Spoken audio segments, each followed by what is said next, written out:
tía Panchita era una mujer bajita, menuda, que peinaba sus cabellos carnosos en 2 trenzas, con una frente grande y unos ojos pequeñines y risueños.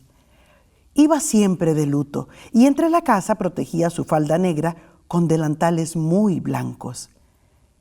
Ella fue quien me narró casi todos los cuentos que poblaron de maravillas mi cabeza. Una de las cosas que más me gustaba a mí era que mi papá me contara cuentos. Entonces me contaba los cuentos de mi tía Panchita. Y entonces a partir de ahí, pues obviamente yo me divertía un montón escuchándolo y para mi cumpleaños número 9 me regala el libro ya. Entonces ya yo los empiezo a leer por mí misma y empiezo a conocer nuevos cuentos que tal vez mi papá no se sabía.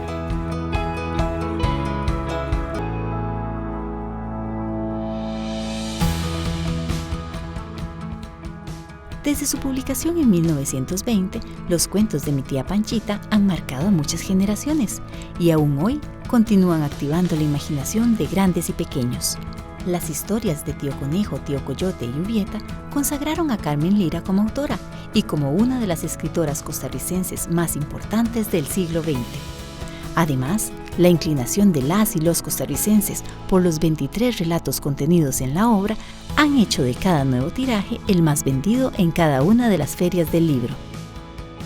Toda la vida quise ilustrar los cuentos de Carmen Lira y cuando tuve la oportunidad no podía creerlo.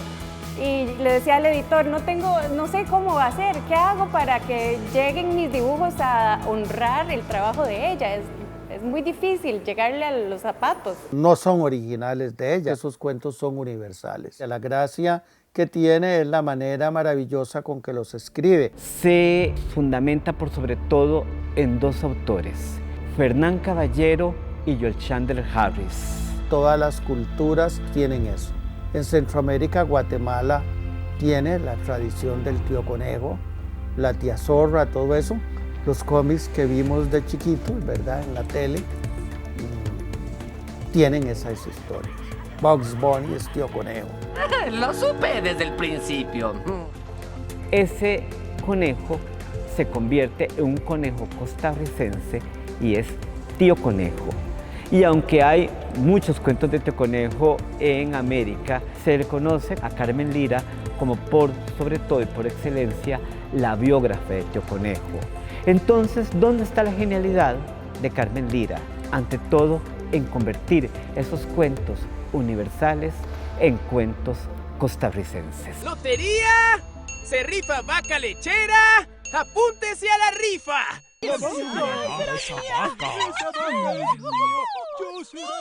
Ahí está Tío Coyote, ¿qué hago? Por una vez que trato de hacer una buena acción, va y se me complica.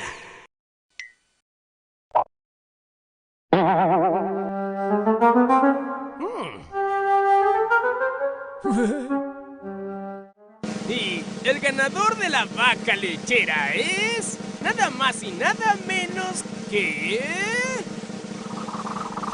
Tía Gallina. Cuando uno lee a Tío Conejo o le pregunta a alguien sobre ese personaje, te dice que lo inventó Carmen Lira. Están tan seguros de que son nuestros y yo creo que esa magia es escasa. Lo que ella le metió era una cosa que ella tenía y que pues no tenemos los otros escritores, que era fisga. Tenía la capacidad de ser irónica, sardónica y humorística. Y entonces Carmen Lira va haciendo que estos cuentos se conviertan en propiamente ticos al narrarlos como si estuvieran ocurriendo acá. Así que, por ejemplo, Juan Soldado de Fernán Caballero, Carmen Lira lo escribe como Ubieta. Ella tenía esa capacidad de mediatizar los cuentos universales y darnoslos envueltos en una tortilla que nosotros decíamos, este gallito es de nosotros.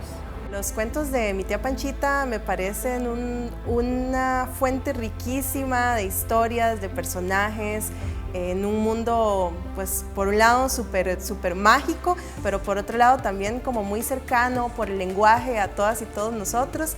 Obviamente, si es uno un niño lector, ha leído cuentos que se le parecen, pero la gracia de Carmen Lira no la ha tenido nadie. Son también cuentos para adultos. ¿Verdad? Carmen Lira nunca pensó que eran para niños. Ella los hizo y los rescató. Y por supuesto, quienes primero leyeron Esos cuentos fueron los adultos. Y luego cuando un papá lleva un libro de esos, todos los chiquitos leen eso. Dentro del cuento que ella interpreta, aprovecha para meter un poco sus ideas sobre la sociedad del momento. Siempre tienen una moraleja, sobre todo orientada a que la fuerza, ¿verdad?, no lo es todo, ¿verdad? A pesar de que ocurren en la selva, donde se supone que es la ley del más fuerte, la astucia de un personaje como Tío Conejo, ¿verdad?, siempre resulta ser más valiosa a la hora de salir de apuros o de lograr lo que realmente quiere. Carmen Lira es un genio, logró darle sentido narrativo a eso. Carmen Lira no escribe con una visión ornamental, como era costumbre en la época, sino que lleva la temática social a cada uno de sus cuentos y lo hace con fuerza, riéndose de las clases poderosas y lanzándole un guiño a las populares. Las otras personas de mi familia, gentes muy prudentes y de buen sentido, reprochaban a la vieja señora su manía de contar a sus sobrinos aquellos cuentos de hadas, brujas y espantos, lo cual, según ellas, les echaba a perder su pensamiento. Yo no comprendía estas sensatas reflexiones. Lo que sé es que ninguno de los que así hablaban logró mi confianza y que jamás sus conversaciones sesudas y sus cuentecitos científicos, que casi siempre arrastraban torpemente una moraleja, despertaron mi interés. En la memoria histórica del país, Carmen Lira son los cuentos de la tía Panchita. Es más, alguna gente la llamaba a ella la tía Panchita, cosa que Carmen Lira, por supuesto, no era la tía Panchita. Le habría gustado mucho serlo. Parece que tía Panchita existió. Carmen Lira la menciona como una señora que vivía acá, en las inmediaciones del Parque Morazán, vendía confituras, y Magón nos dice que él en la década del 70 del siglo XIX conoció a esa tía Panchita que contaba esos cuentos. Pero también nos hace ver que en San José había muchas señoras de estas que narraban historias populares a niños y adultos de la época. Carmen Lira es como un túnel en el que uno camina a través de sus cuentos, de sus personajes, y cuando llegas al otro lado sos otra persona. Uy, bueno, se me para el pelo y todo. Es un referente importantísimo, no solo como escritora, no solo como autora de unos cuentos que, como te decía, me parecen mágicos y bellísimos, sino también como una luchadora, ¿verdad? Como una mujer pues muy fiel a sus ideales, a sus principios, que tenían que ver además con defender los derechos de las clases explotadas, de las mujeres, con defender el derecho a la educación. No hay ni una mujer, ni una profesora, ni una persona con la sensibilidad de María Isabel. María Isabel Carvajal, como la conozco yo, era doméstica, ella era costarricense, era Carvajal. Tuvo que resistir toda la vida con el peso social de ser hija del amor, como se llamaba en la época, hija habida fuera de matrimonio. Empieza la muchachita de 18, 19 años que quería ser novicia, quería ser hermana de la caridad. No pudo serlo por ser hija ilegítima. Entonces ella nunca fue una resentida social, pero no se los perdonó, porque en sus cosas uno lee cómo se refiere a ellos. Pero los textos tal vez más lindos de esa María Isabel I hasta el 25 son textos religiosos también. María Isabel fue cambiando ideológicamente, ¿verdad?, de un cristianismo muy rústico, muy interesante, a lo social. Los cuentos de la tía Panchita eran humildes llaves de hierro que abrían arcas cuyo contenido era un tesoro de ensueños. Ella siempre estuvo involucrada en movimientos sociales, en aquel tiempo los comunistas, sobre todo por su amor a la gente, al pueblo, a los más pobres. Siempre se dedicó a enseñarles el camino para aprender, a darles las herramientas para lograr su conocimiento y su desarrollo intelectual. Sí recuerdo varios de los cuentos de mi tía Panchita que tienen que ver con esto precisamente de las injusticias frente a un rey, cómo podía la humildad de algún campesino, ¿verdad?, contraponerse y ver ahí lo que era verdaderamente valioso y cómo estos campesinos pues eran sometidos muchas veces a injusticias. Hablan acerca de la riqueza que no es material, ¿verdad?, y que al fin y al cabo es la que perdura. Carmen Lira denuncia en cada uno de sus escritos una necesidad social. incluso los que parecen más inocentes. Ella logra darles voces a los personajes de la sociedad que nadie los veía, y le dio al público no lo que quería el mercado, sino lo que era necesario para transformar al país. En la etapa de Carmen Lira literata, lo único que ella tiene de natural es la lucha de clases. ¿Por qué? Porque ella es hija natural y legítima. Ella sabe lo que es la discriminación. Hasta que ya en la década del 30, Carmen Lira abraza completamente al Partido Comunista recién fundado. Cuando Carmen Lira terminaba, ordenaban taca y Carmen Lira se regresaba, descansaba y luego empezaba la tertulia a las 7. La tertulia era: présteme revistas, un libro, ¿qué me recomienda? ¿Cómo vaya la torre? ¿Qué pasó en Estados Unidos? Taca. ¿Qué pasó en Rusia? Todo eso ya estaba enterada. Imagínense que en ese grupo estuvo hasta don Pepe Figueres. De la tertulia de Carmen Lira, don Pepe iba. Tenía un apartado postal que fue muy importante, donde le llegaban las cosas. Cuando vino la ley Mordaza del ministro Gurdián, ella protestó porque empezaron a faltarle cosas. Otra cosa que distribuía María Isabel se llamaba las publicaciones del Socorro Rojo Internacional, que era una oficina de Rusia, del Partido Comunista, de los soviets en Nueva York, y bombardeaban todo Centroamérica. Los polos de bombardeo eran México, Cuba y Costa Rica.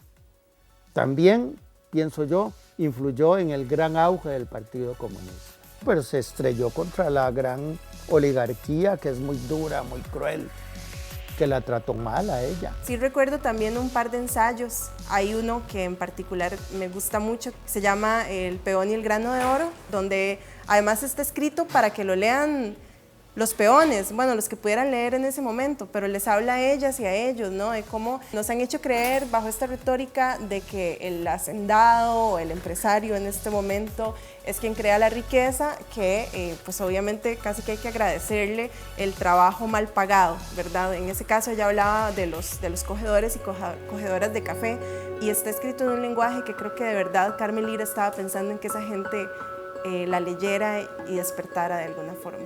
Algunas cosas de ella son muy incómodas, ¿verdad? Porque el proceso fue dado radicalmente, ella fue cambiando radicalmente, dejó de escribir ficción y se dedicó específicamente al activismo político. María Isabel Carvajal marca un camino diferente para las mujeres de su época, al mostrarles que además de amas de casa y madres, pueden elegir ser intelectuales que comparten conocimiento, critican las decisiones del gobierno, participan en asuntos políticos y luchan contra personajes poderosos, principalmente masculinos. La visión de Carmen Lira hacia la mujer siempre fue liberadora. Aunque ella en sus textos se confiesa como totalmente contraria al feminismo, hay que ver que el feminismo en ese momento es visto por ella como un movimiento burgués, y dentro del pensamiento político de Carmen Lira está una visión política muy diferente. Pero vean qué interesante, cuando es directora de la escuela maternal, Carmen Lira convoca a las madres acá, ¿verdad? Para que vengan a reuniones los domingos. Les daban clases de costura, les daban conferencias sobre higiene mental, etcétera. Pero ahí vamos viendo ese papel liberador. Por ejemplo, bueno, señoras, ¿a ustedes cuánto les pagan por planchar ajeno? Tanto. Ah, bueno, ¿saben que tienen que pagarles más? ¿Cuántas horas tienen que trabajar? Tantas. Bueno, saben que eso no está bien, ustedes tienen que descansar. Incluso hasta el hecho tan importante que ella empieza a pronunciarse contra el maltrato a las niñas y a las mujeres. Debe también verse que Carmen Lira funda una asociación, un grupo de mujeres de izquierda, y también funda un grupo de mujeres maestras. Y otra cosa muy importante, en la quema del periódico La Información, que apoyaba a la dictadura de los Tinoco, ¿verdad? Ante todo, Carmen Lira sale a la calle con maestras, sale a la calle con mujeres. Entonces, vamos a ver que la posición es aguerrida y una posición que de alguna forma se oponía directamente a ese papel que más en esa época le otorgaba el patriarcado a las mujeres en ese momento. No era solamente que no podían votar, era que ni siquiera podían pronunciarse en la calle, y a Carmen Lira eso no le importa nada. Es un ejemplo a seguir, no solamente como escritora, sino como mujer, como persona, como líder. Y me parece que todas las mujeres deberíamos conocer, por lo menos todas las costarricenses, deberíamos conocer su historia y admirar el desempeño y el coraje que ella tuvo en su momento. Los que eran enemigos de Carmen Lira eran enemigos terribles, porque ella hacía sus diabluras también. Era tía Coneja, un cruce entre tío Conejo y tía Zorra. Era muy irónica sobre la gente, lo que decía. Fulano es tonto, pero no lo sabe.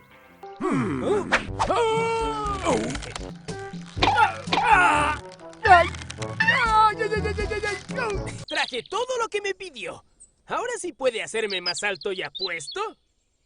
Claro que sí, don vanidoso. Ya verá lo alto que va a quedar. ¡Ay!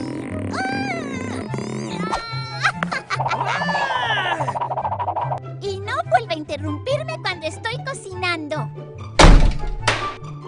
¡Ay! Yo quería crecer, pero no así. Y así develamos el misterio de las orejas de tío Conejo. Son otros cuentos que quizá no estén en libros. De estos, algunos me han vuelto a salir al paso, no en libros, sino en labios. ¿De dónde los cogió la tía Panchita? ¿Qué muerta imaginación nacida en América los entretejió, cogiendo briznas de aquí y de allá, robando pajillas de añejos cuentos creados en el viejo mundo? Ella les ponía la gracia de su palabra y de su gesto, que se perdió con su vida. Creó la primera escuela de jardín de niños para los infantes aquí en San José. Se atrevía a hablar sobre los niños más pequeños, que en aquel tiempo ni siquiera eran considerados como párvulos, o sea, eran, no se consideraba que se podía estimular la intelectualidad desde tan pequeños.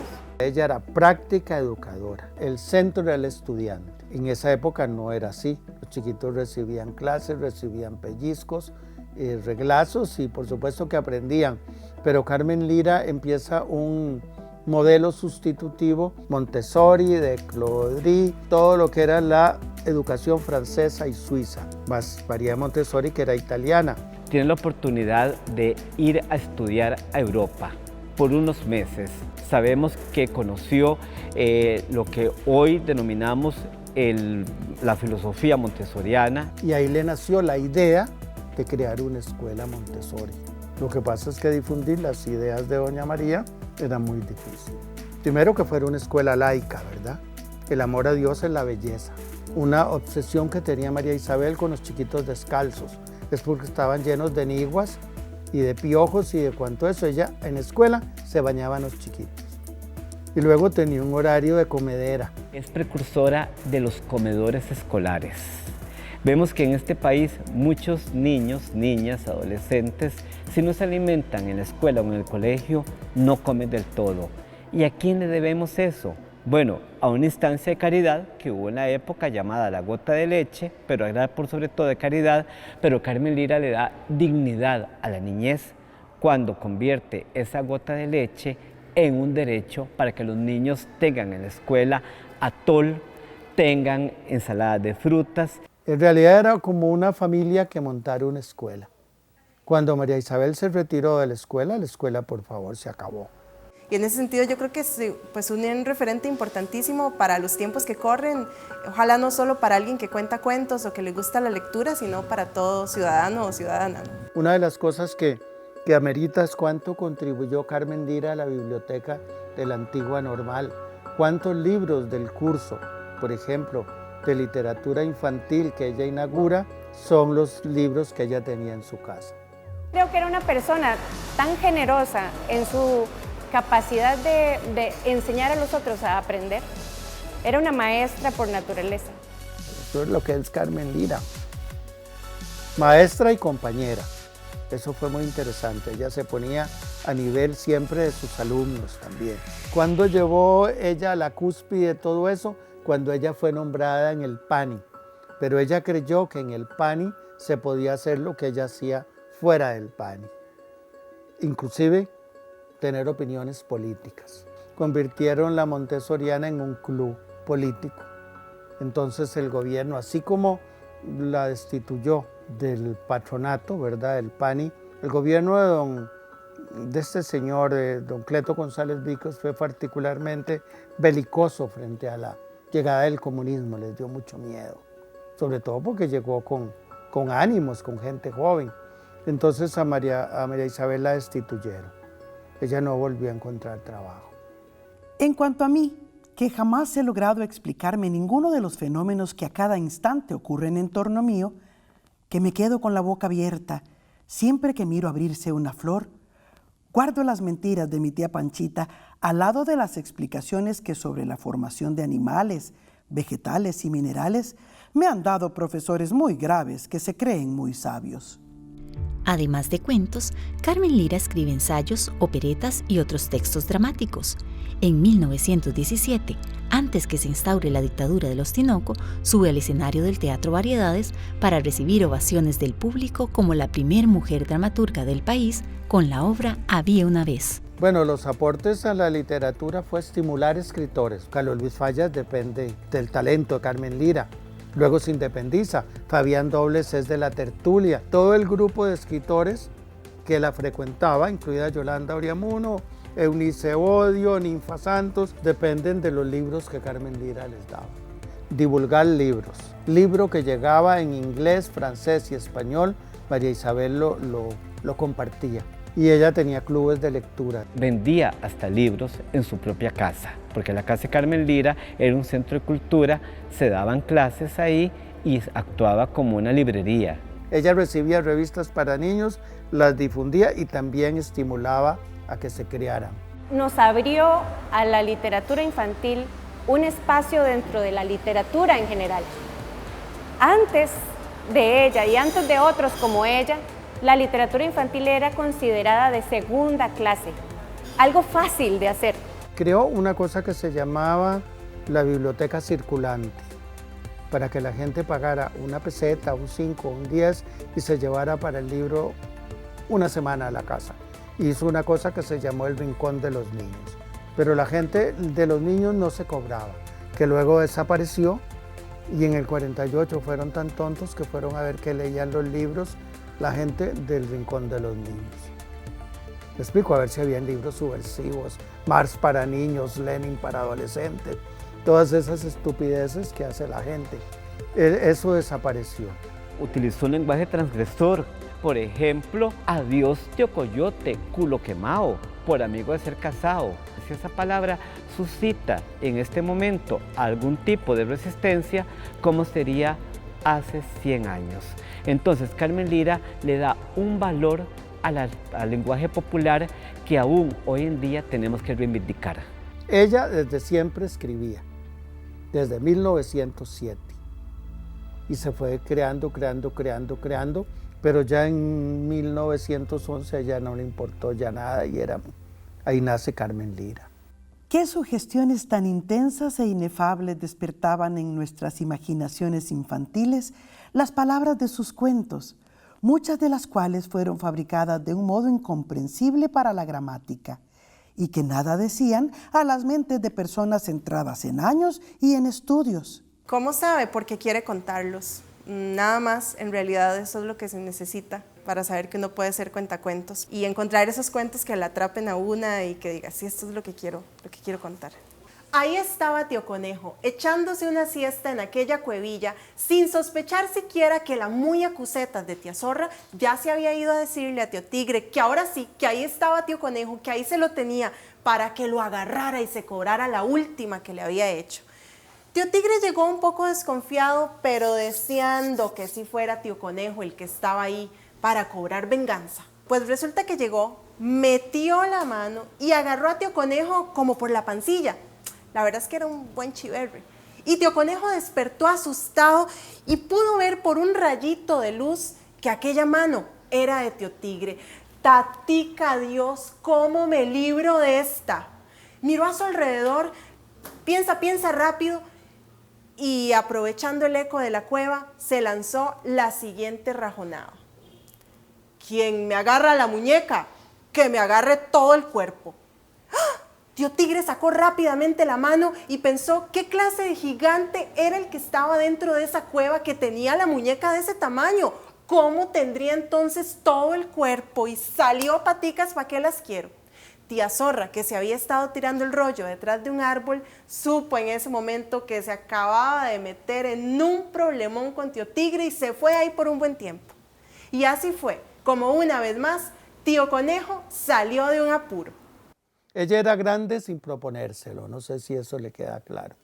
Cuando escribió Mi tía Panchita, nunca pensó, tal vez debe ser el libro más leído, o más comprado, más editado. Por su actividad política, Carmen Lira debe abandonar la convulsa Costa Rica del 48 e instalarse en México, donde fallece un año más tarde. Sus restos regresan al país ese mismo año para ser sepultados en el Cementerio General de San José. Don Pepe, ¿verdad?, le dijo a Manuel Mora y a ella que por favor salieran del país porque Frank Marshall y Vico Stark iban a asaltar la casa de ella.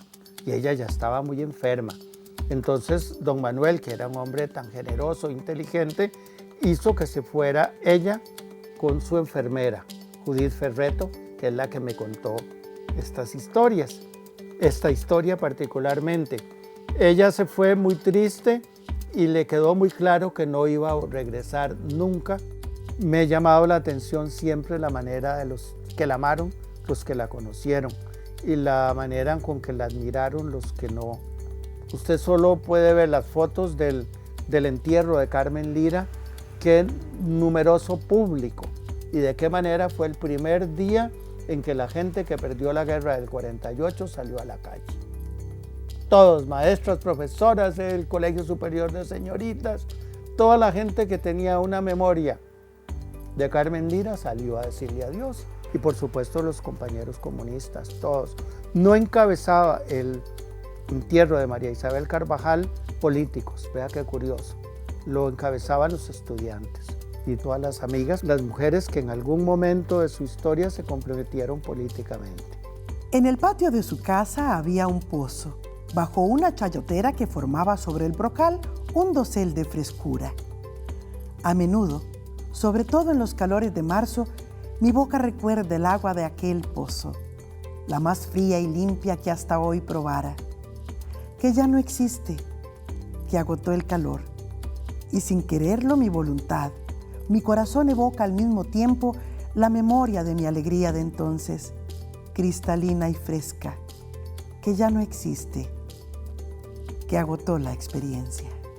Yo creo que los cuentos de Mi tía Panchita siguen siendo totalmente vigentes. Cada vez que los escuchamos o que los leemos, siempre son divertidos, siempre hay algo de asombro, siempre siguen descubriendo las enseñanzas de estos personajes o de este personaje tan entrañable que es Tío Conejo, ¿verdad? Que nos sigue enseñando eso, ¿no? Que la inteligencia, la astucia y también, pues, a veces no tomarse la vida tan en serio. Leer a Carmen Lira siempre es un encuentro con lo estético, pero en este encuentro estético siempre tenemos la visión social ahí detrás. Tenemos una mujer que nos hace reflexionar, que nos hace pensar y que nos hace elevarnos a una universalidad, a varias presencias y muchas presencias en el mundo. Ya no hay una manera en que un costarricense pueda desligarse de Tío Conejo o de Ubieta. Ya esos personajes son tan nuestros. Porque son parte del alma nacional. Totalmente, Carmen Lira es el alma nacional, es la más grande escritora del siglo XX. Creo que voy a empezar a contar más cuentos de Tío Conejo porque me parece que maravillosamente se adaptan para contárselo, tanto a niños como a personas adultas. Igual van a ser un boom, estoy segura.